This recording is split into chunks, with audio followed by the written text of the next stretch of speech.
Tonight we're looking at the topic of Noah's Ark and an exciting project that's going to start.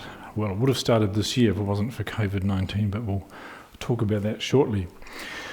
And we're getting into the Bible, so I appreciate your prayer, Justin, because we should always have a prayer when we open God's Word. And we'll just recap now the story of the flood, just to set the context for what we're sharing this evening. Back in the days before the flood, in the days of Noah, it talked about how wicked the world was. And it says, God saw that the wickedness of man was great in the earth, and that every imagination of the thoughts of his heart was only evil continually. And it goes on to say the earth was filled with violence. Does that sound a little bit like the world today? We're certainly going down the same track, aren't we? And so God, even God, the merciful God, has a limit. And he says, my spirit shall not always strive with man. His days shall be 120 years. And in the net version of the Bible, it says they will remain for 120 more years. So that was like a time limit that God set. You know, but even though the world was very wicked, there was a man, it says, but Noah found grace in the eyes of the Lord, and Noah walked with God. And so God commissioned Noah to build this vessel, a huge ship, an ark, the Bible calls it, for the saving of his family and anyone else who would like to get on board. Now it's interesting, Noah is called a man of faith. It says, by faith, Noah being warned of God of things not seen. Noah trusted God, and so he built this huge vessel, not seeing rain or the flood.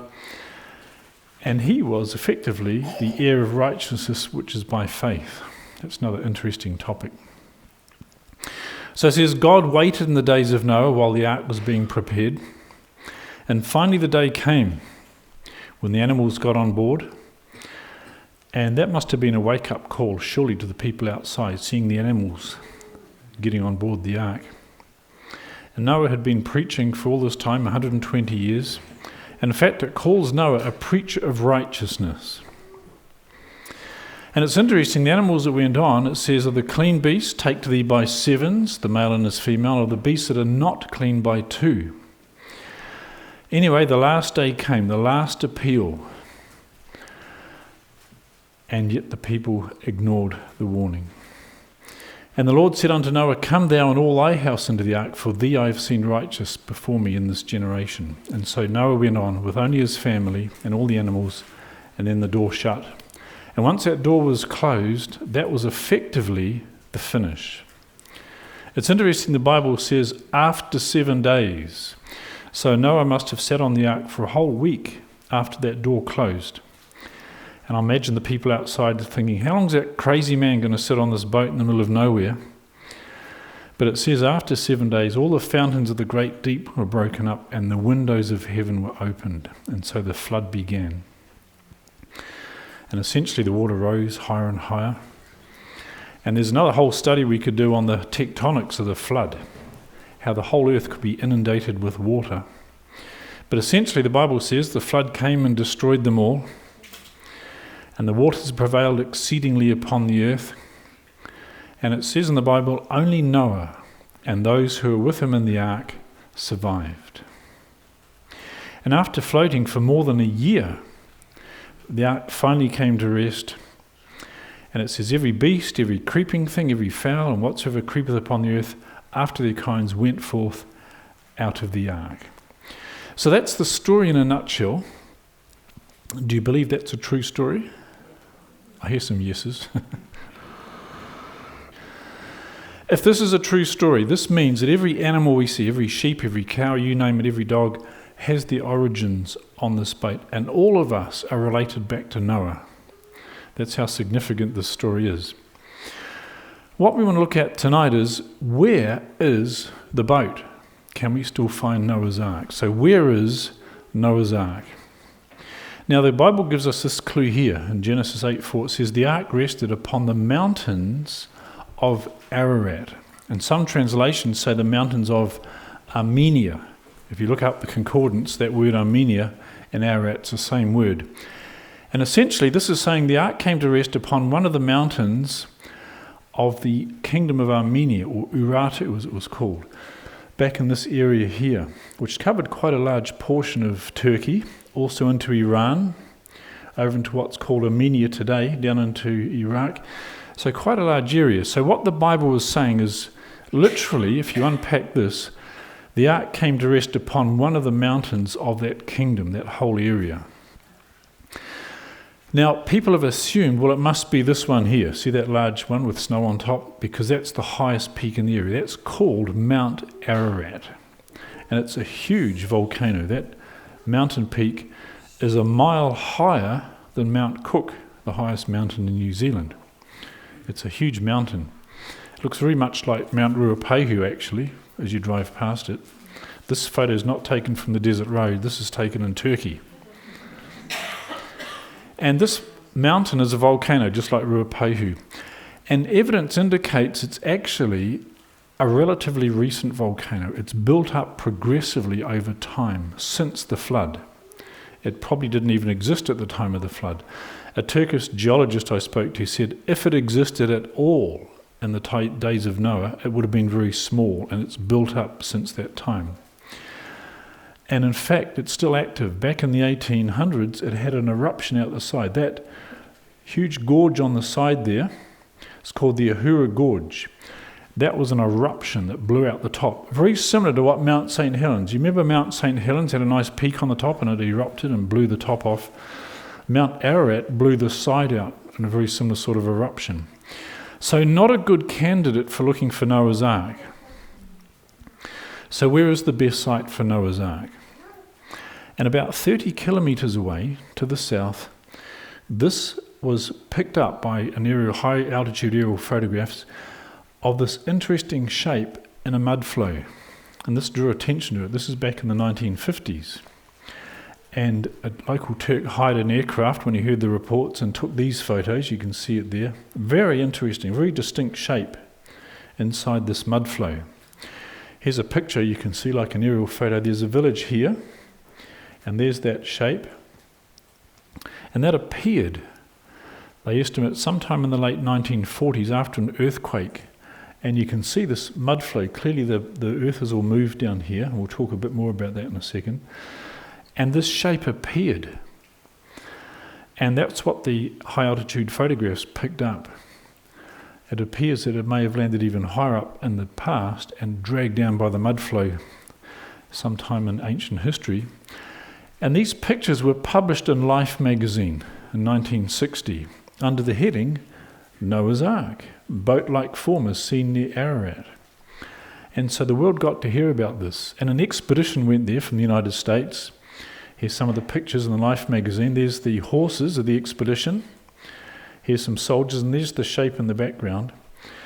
So an expedition, they poked around for a day and a half, didn't find anything stunning or spectacular, and thought, oh, maybe it's just an anomaly of nature. They actually used some black powder, and they blew a hole in one end of it, and out came, as they described later, timber-shaped pieces of stone. Petrified wood, interesting. Then not much happened for about 18 years. In 1978 there was an earthquake. This is before the earthquake. You can see the shape level with the mud flow. After the earthquake in 1978, the soil moved again and dropped and exposed this shape. And all along the side you can see these vertical lines appeared. Very interesting. And a number of people began researching. Probably the prime mover in this was a man called Ron Wyatt from the United States. And we'll talk a little bit more about him shortly. So here's the site. We've used a drone to get some pictures. You know, these little things that buzz around and take photos. So here's some pictures. There's me standing there. And this is the site. It's enormous. It's a huge site. There's from the bottom end. It stands out. That's looking straight down on it. And here's a picture from 1 kilometre high. You can see the shape there. And right next to this village here, the village of Uzungili. And what was interesting, when we compare pictures taken today with pictures that were taken back when the first photos spotted it, you can see now there's a huge gully here. See all the shadow here? essentially what's happened is that mud flow has moved and subsided away, but something's holding that shape together. And if you look at the contours of the top of it, they're exactly the same. Nothing's changed. Something's holding that shape together. So could this be the ark? Well, let's look at some evidence. What are we expecting to find if this is Noah's ark? How long, for example, was the ark in the Bible? The Bible is very clear. It says the length of the ark shall be 300 cubits. Well, that's easy, you say.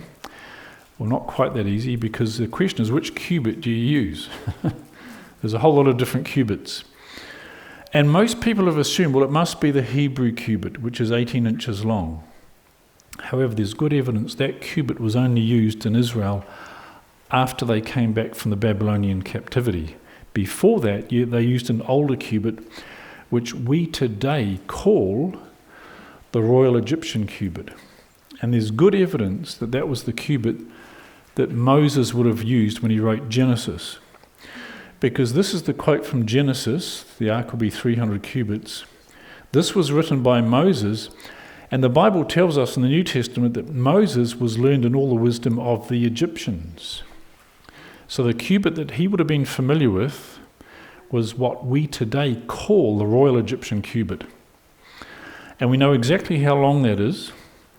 In fact, the Bible says it was the most ubiquitous or universal standard of linear measurement in the very ancient world.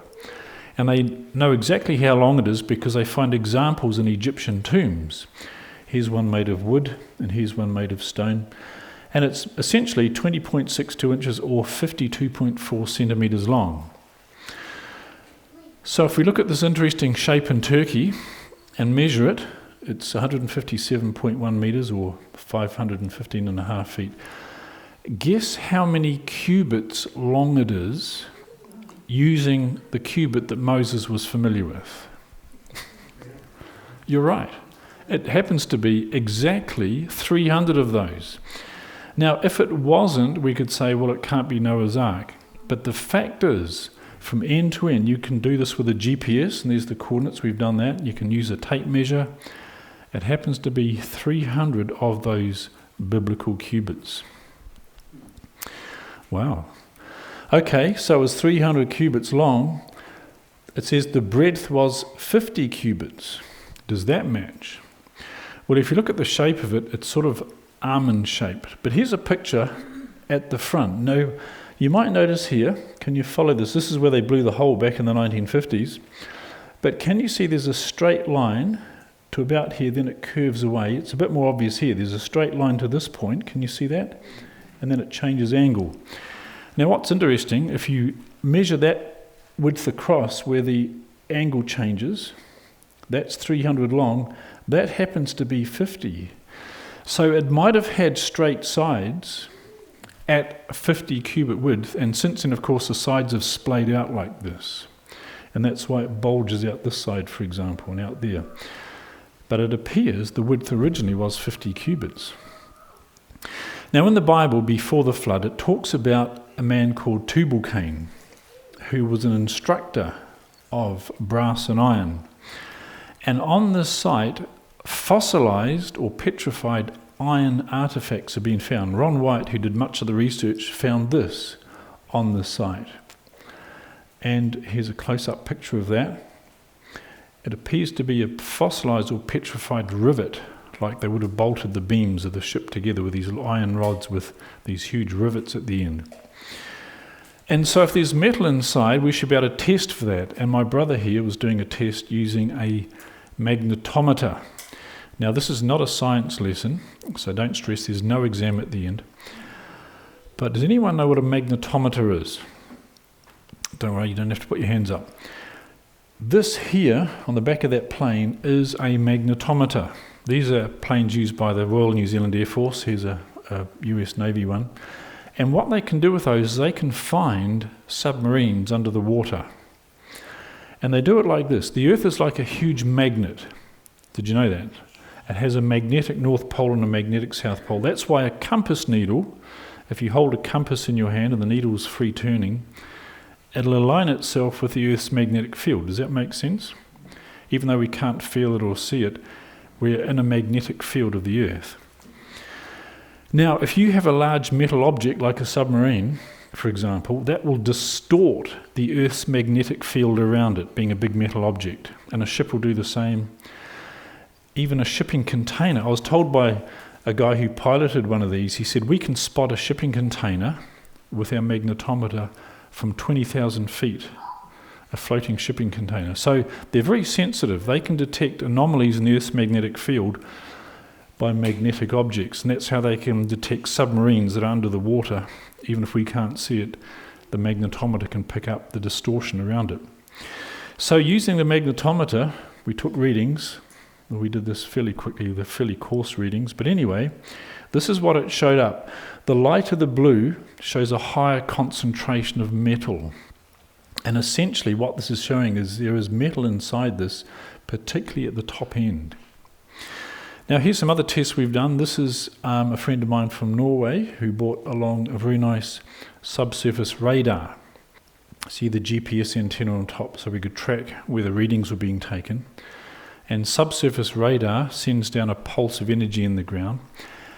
And if that energy hits a boundary between different materials, like for example if there's a solid rock or even a void in the ground, you get a reflection, a bit like a boat sonar, but it's for measuring in the ground.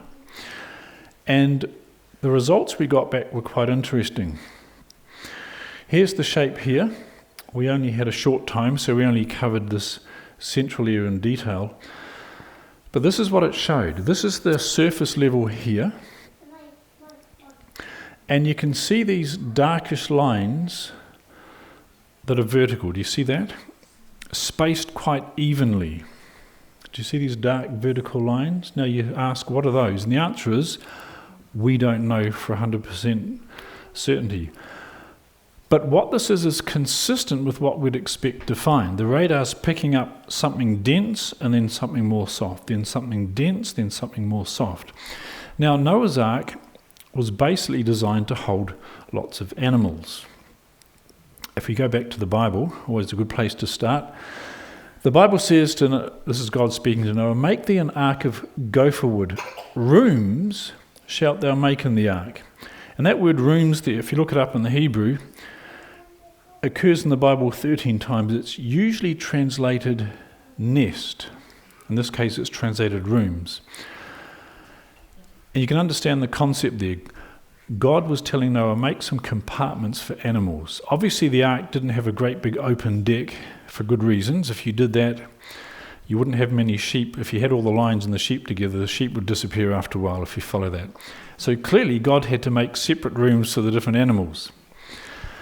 And so what we'd expect to find, if that's being the case, and here's a model someone's put together using a bit of imagination, but this would make sense. You follow that. So what the radar is showing is lots of apparently walls between these compartments. So that could be consistent with what we'd expect to find when the ark is excavated. Now Ron White back in the 80s and 90s did a lot of radar scanning, back in the days when it was like a paper printout, like a fax machine. And this is what he discovered, the structure, the bulkheads and other things. So clearly something man-made. And when the scans were shown to the manufacturers of the radar, this is what the Vice President said. These lines are too periodic to be random natural type interfaces. It must be a man-made structure. So when you scan it, there's very periodic lines in this thing, which is consistent with a boat. Now, while the scanning was being done, they detected right near the surface a solid metal object, or some sort of object. So this was dug up, and here it is here. This was shown on CNN back in the 90s. And this has had a corner sliced off it, and you can see there are different layers. This is a large piece of petrified wood, but what's unique about this is it's laminated wood. Nowhere else in the world has anybody ever found petrified laminated wood. This is human engineering. And this also has nails, little tiny nails inside it. It's quite intriguing. What else has been found that would indicate that this is not a natural object? Ron White was given permission to drill core holes in the side of this. And this is one of the holes that he drilled. He used his radar scanner and detected voids and then drilled into them and took samples. And what he found in the samples that came from inside this formation were quite intriguing. Here's an examples here. There's one of the holes that he drilled. They found a number of these. These are called Coprolites. That's a very polite term for, what's a nice way to say it? An animal poo. A fossilized animal poo. Animal dropping. How's that? There's a nice way to say it. It's a fossilized animal dropping. This, by the way, this is a coprolite that we found some years ago. We had it thin sectioned, and you can see all the little round circles. It looks like possibly this animal was eating grain, which makes a lot of sense. If you want to store a lot of food on an ark for a long time, you want to grain feed the animals for high energy. This here is a piece of an antler. You know, some of the large deer and stags, they shed their antlers every year and they grow new ones. And this is a petrified piece of antler for an animal that sheds it annually. And they also found animal hairs. And the hair was intriguing. The hair they had it shown to an expert. And he said, well, this is from the cat family. They can tell that. And it's probably a spotted or a striped cat because it has bands of colour on it. So maybe, who knows, a cheetah or a tiger or something. And there aren't any cats like that native to Turkey today. So it's interesting what could be found by taking core samples from inside this thing. So is this site recognised by the government? And the answer is yes. The governor of Agri, that's the province in which this site is, recognised this in 1987. They had a press conference, said this could only be Noah's Ark. All the evidence points to this being the remains of Noah's ship. And so the governor declared a national park. And Ron White was invited to be guest of honour at the opening ceremony of this national park. And if you go there today, you'll find this. This is a book all about the region. That Dubai is it is the town, the big city nearby. You open it up, and here it is. Nuhun Gemisi, that's Turkish for Noah's Ark. There's the Turkish and there's the English. And his brochures, they talk about Nuhun Gemisi. If you take the highway from Turkey to Iran, you'll pass road signs that say Nuhun Gemisi, which is Noah's Ark. Here's another one, Nuhun Gemisi, or Nu, they didn't quite get the English right there, Nu's Ark. You go up to the site, there it is, pointing to it, Nuhun Gemisi. Here's the visitors centre the government's built. Noah's Ark National Park Visitors Centre. So the government recognises it.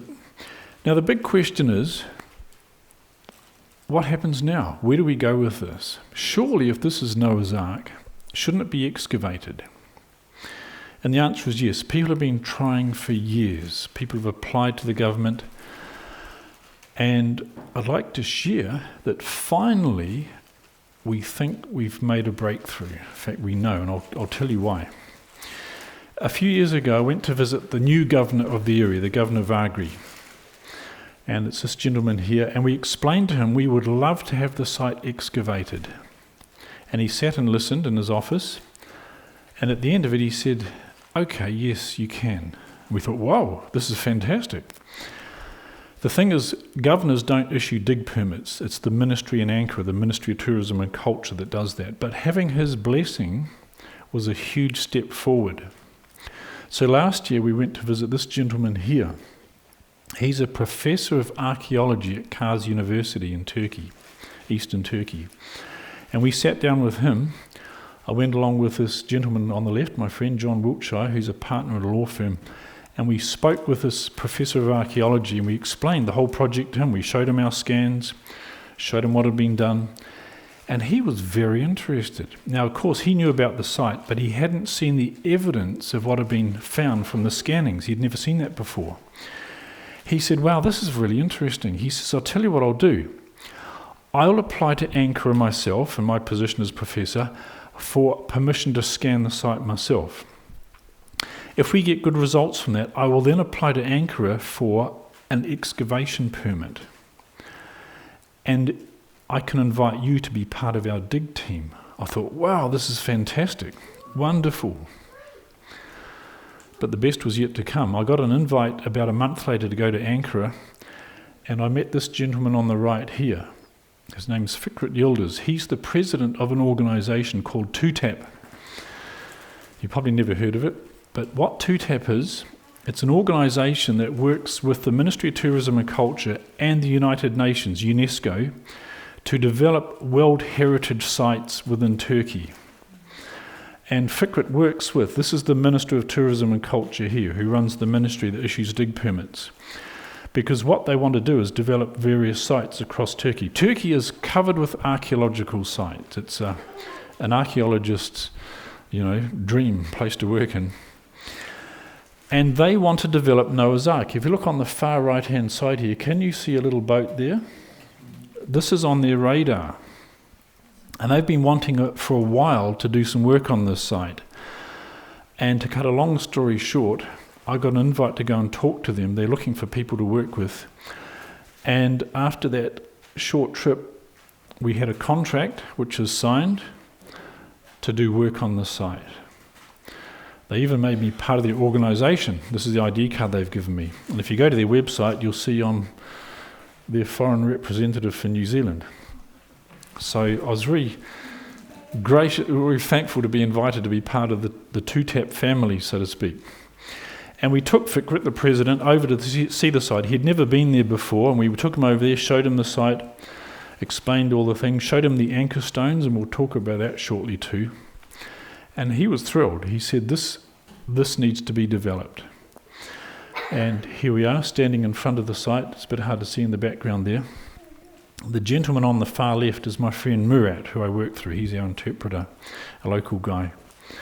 A very, very helpful guy to have on the team. And so, thanks to Fikret and our archaeologist professor friend, the wheels have started turning. In fact, more than just turning, they're going fast.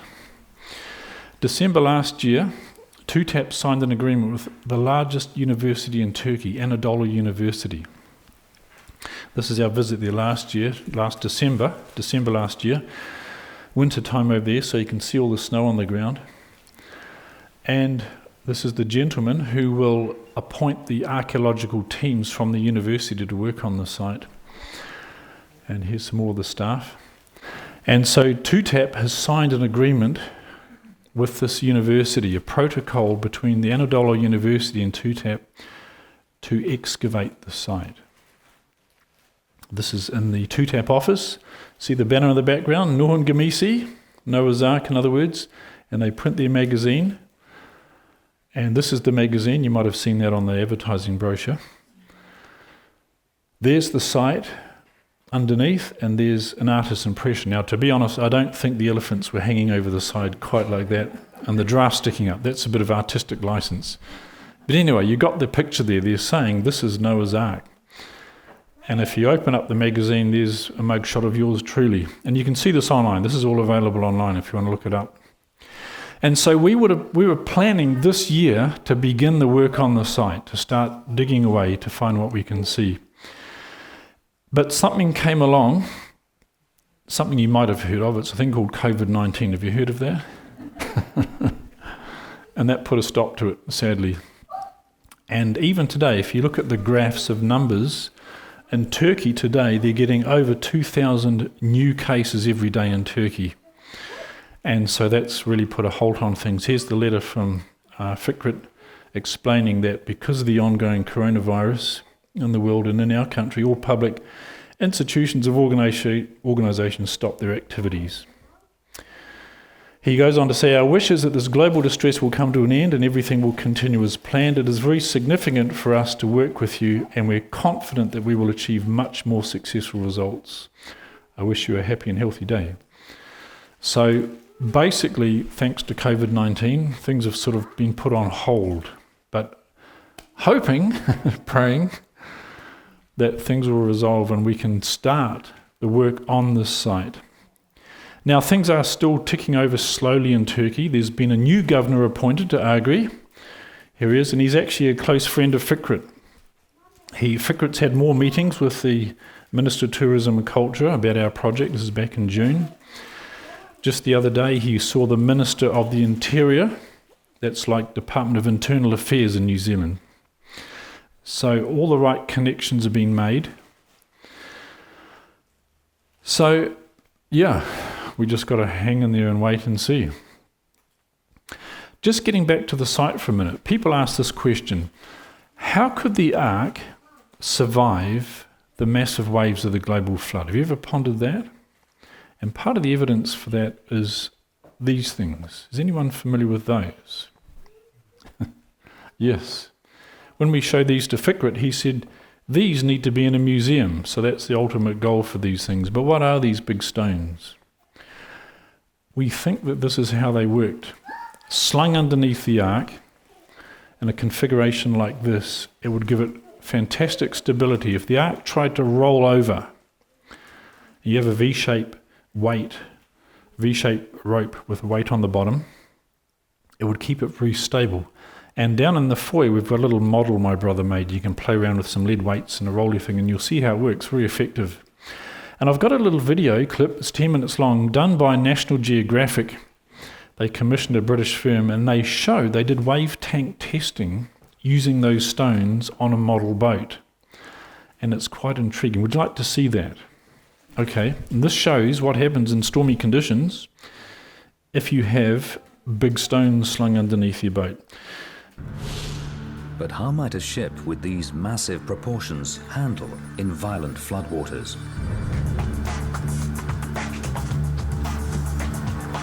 Marine engineer Dr. Sandy Day and his team are preparing to put it to the test.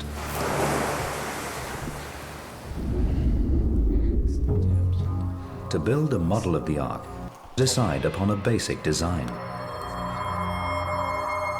No one has ever seen Noah's boat.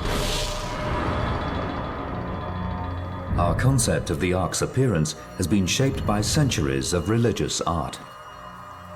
It almost always appears to reflect the boat building technology of the time that the illustration was made. So we looked at a few different shapes of boat. This looks like rather nice child's toy, this one. Not terribly practical here because you've got a very flat bottom joining onto curved sides, and that's difficult to do in a wooden construction. And we eventually plumped for this model here. And this has got a nice kind of rounded shape. It looks a little bit like this image of the Ark. This is one of the few pictures of the Ark where the boat actually looks something like the biblical dimensions. This 19th century painting by Edward Hicks and the basic dimensions taken from Genesis in the Bible have given Day and his team inspiration to build an exact scale model of the Ark. To simulate a heavy animal cargo, the model Ark is weighted. A 220-foot wave tank will simulate storm conditions that the Ark would have likely encountered in the flood. Motion detection cameras will record the model Ark's behavior in the water using stability markers at the back of the ship. Now, this kind of test that we're doing here, we're mostly interested in the motions of the vessel. And in this particular case, this is an unusual vessel because it's not a powered vessel. So we're looking at a vessel that's free to float in the water. Computers will analyze the Ark's movements. You okay there, Charlie, then? Okay, we'll go for it. Dave fires up the huge pneumatic wave generator.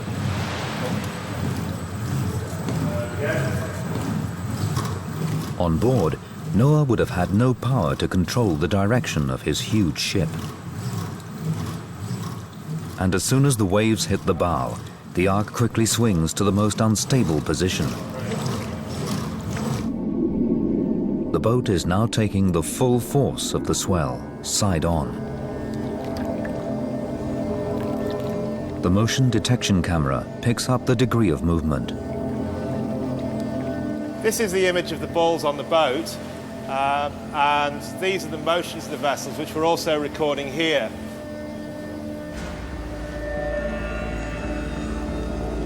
The Ark is pitching and rolling dangerously as the wave machine reaches storm conditions so extreme that one of the marker balls actually disappears underwater. got a peak roll angle of over 50 degrees, you would be thrown around all over the place. You'd be literally hanging on for grim death.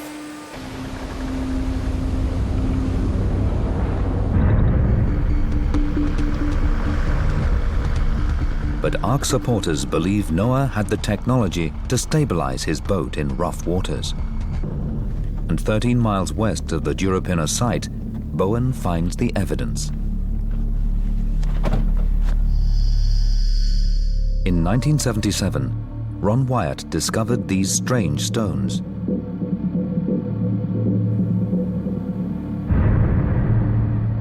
Based on his knowledge of ancient Egyptian boats, he thought these stones could have been tied beneath the hull, the hanging weights keeping the Ark steady in rough water. As the flood receded, Wyatt believed Noah cut them loose, and they fell here. The alignment of these stones tell us the direction from which the boat came as it approached and the mountain that it landed on. One of these stones is approximately a quarter of a mile from the boat itself.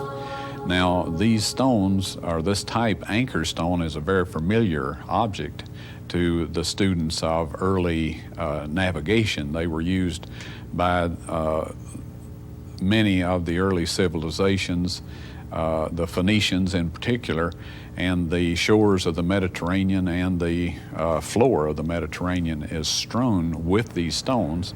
The difference that becomes obvious immediately is the difference in size. The first point that one can make in comparing with anchor stones, and we have many, many anchor stones to compare with. Anchor stones were the common way to anchor ships until iron came in about 1200 BC. Anchor stones are tall in one dimension.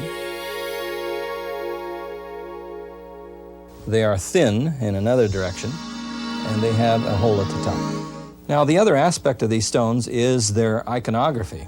Somebody has carved some signs into them, as you can see from this one right here.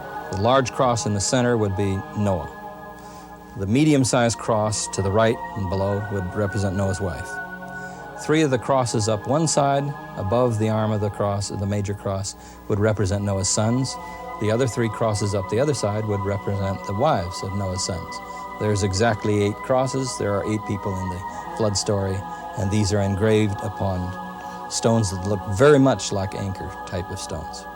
These are Christian crosses, but they indicate that the people who put those crosses on these stones saw some type of connection between these particular stones and the idea of Noah and the ark and the 8 people that were in the ark according to the biblical record.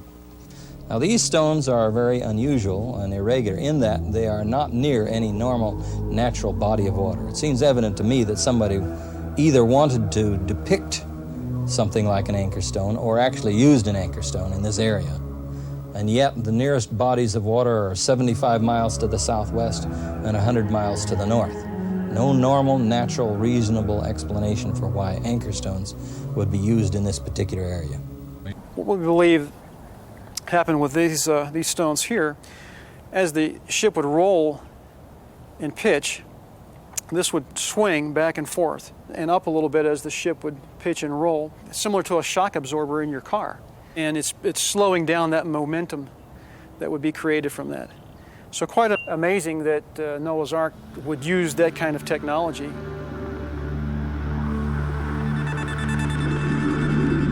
To find out whether Noah's technology works, Day has added weights beneath the model Ark.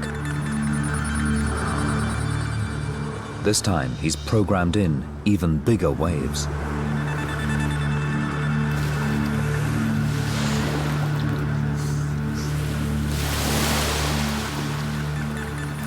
Now that, without the deck, would definitely have been over. Amazingly, the Ark survives the giant wave impact. The stabilizing anchors have worked. Without them, the Ark would have turned over.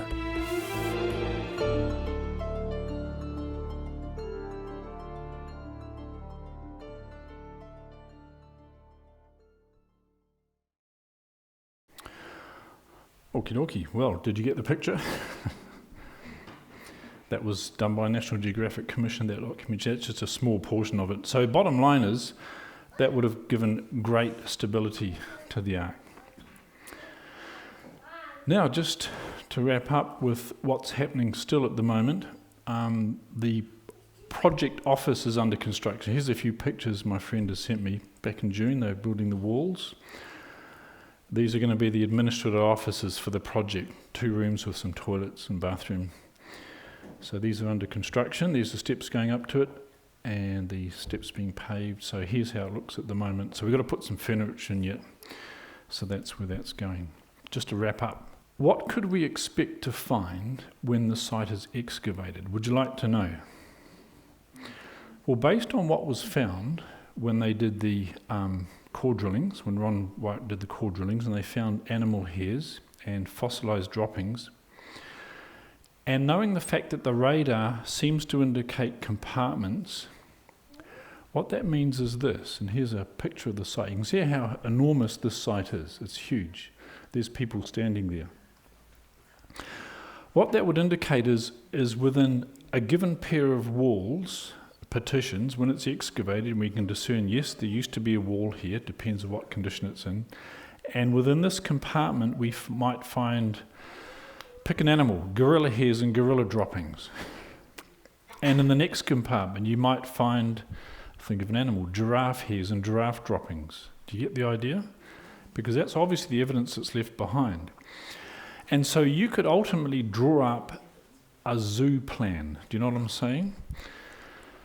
So here's a boat 300 cubits long in the mountains of Ararat that in theory we'll be able to find on, still in remains in there, gorilla hairs, monkey hairs, kiwi feathers, kangaroo hairs, you name it.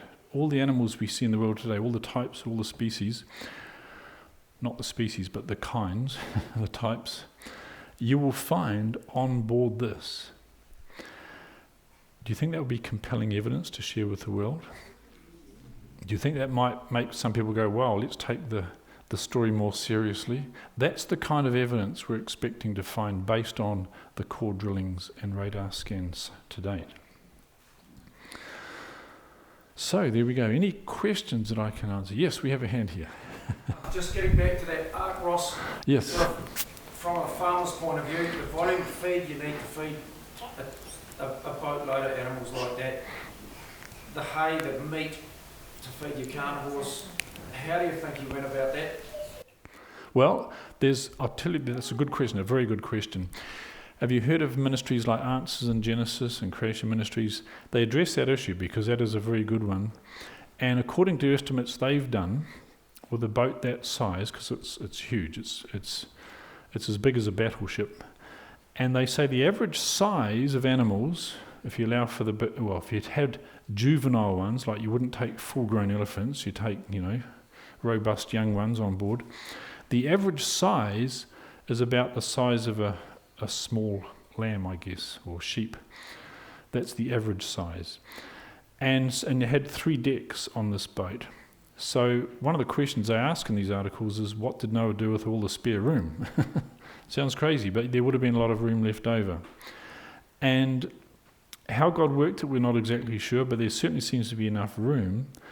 There appears to be, and I'll just skip back to one of the slides, when we did our metal detection survey, the top end of that site, which had a lot of metal in, Ron White, when he did his radar scans, believes that he detected large metal tanks in that area.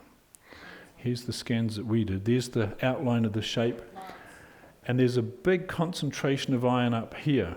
Ron on his radar scan says he detected 2 large tanks up there. Now whether they were to store grain or food or water, don't know. Maybe grain in one and water in another, we don't know. But these are huge. These are massive tanks in that area. So exactly the logistics we're going to have to find out when we dig in. It's going to be interesting. But yeah, God did it. You'd have needed a huge field around that ark just to harvest that volume of material. Oh yes. He had over, right, yes. He had over 100 years to prepare, so I guess he would have taken, Yes, absolutely. It was interesting, you said, like the metal, like you said, came about in the 12th century BC. What century was Noah's Ark built? Was that? Oh, what date was this? If you use biblical chronology, it was around about 2300 BC. So about 4,300 years ago, using Bible chronology. Yep. Thereabouts. Yes, good questions. Any more? Yes, fire away. Where's the dinosaur problem fit with this? Were they on that? Were they on that ark, do you think? That's another good question. There's lots of articles on that. We could do a whole talk on that, actually. Perhaps we'll talk to Justin about that. But anyway, there's very good evidence that what are called dinosaurs today, and that's a term since the 1800s, in the Bible are called dragons. I don't know if you've seen the connection there. There's articles on that. And there's evidence that dinosaurs or dragons were around for quite a long time after the flood. There's many legends of that. There's accounts of, people fighting dragons. And obviously they died out as many species have gone extinct in the world because the conditions have been changed by human habitation. Humans tend to be quite hard on animal species. So yeah, there's good evidence that dinosaurs were taken on the ark, and species of those survived, for a long time since. And there's whole documentaries on that too. If you do want to support this project, you're very welcome to. There's my phone number and email address there. You can give me a call. And we have two accounts, the Noah's Ark Project Trust, and that's going to be used for work in Turkey, like furnishing the office, etc. And there's also an account for expenses in New Zealand, like perhaps airfares to get over there once the world opens up again, if you can understand.